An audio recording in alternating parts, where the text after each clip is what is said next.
فبأي آلاء ربكما تكذبان؟ گناہ جس کے نتیجے میں دل کا نور ختم ہو جاتا ہے وہ غیبت ہے۔ ہم جیسے ہی بیٹھتے ہیں کسی نہ کسی کا تذکرہ شروع کر دیتے ہیں، اور اس تذکرے میں پھر اس کی برائی ہوتی ہے، اس کی غیبت ہوتی ہے۔ ملتا کچھ نہیں ہم کو، لیکن جو کچھ ہم نے جمع کیا تھا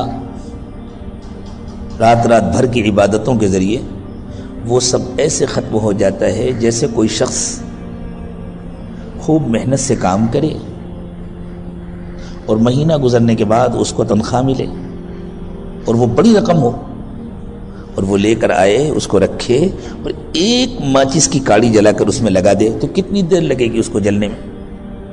ہزار روپے کی اگر نوٹوں کی گڈیاں ہوں تو ان کو جلنے میں کتنی دیر لگے گی؟ چند منٹ میں سب جل کر ختم ہو جائیں گے۔ مہینوں لگے ان کو کمانے میں، برسوں لگے ان کو جمع کرنے میں، لیکن جلنے میں وقت نہیں لگتا۔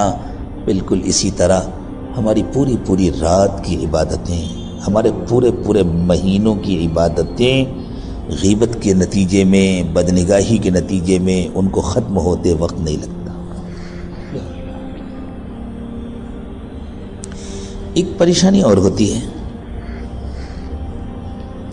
چونکہ یہ صرف سالکین کا مجمع ہے اور ہم سب تربیت کے محتاج ہیں، ہم جڑے ہی ہیں سلسلے سے، اسی لیے جو آپ سے بات کر رہا ہے وہ بھی تربیت کا محتاج ہے، جو سن رہے ہیں وہ بھی تربیت کے محتاج ہیں۔ مربی حقیقی تو اللہ ہیں، اللہ ہم سب کی تربیت فرما دیں۔ اللہ تعالی ہمارے مشائخ کے ذریعے اپنی رحمت ہمارے دلوں میں منتقل فرماتے ہیں۔ اللہ ہمارے مشائخ کو سلامت رکھے، اللہ ان کی حفاظت فرمائے۔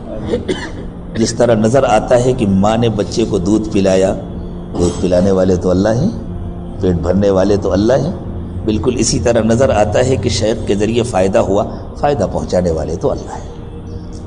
تو اللہ ہم سب کی تربیت فرما دیں۔ ہم اپنی تربیت کے لیے جمع ہوئے ہیں، اس لیے ہم بہت غور کریں اور جو کمیاں اپنے اندر ہیں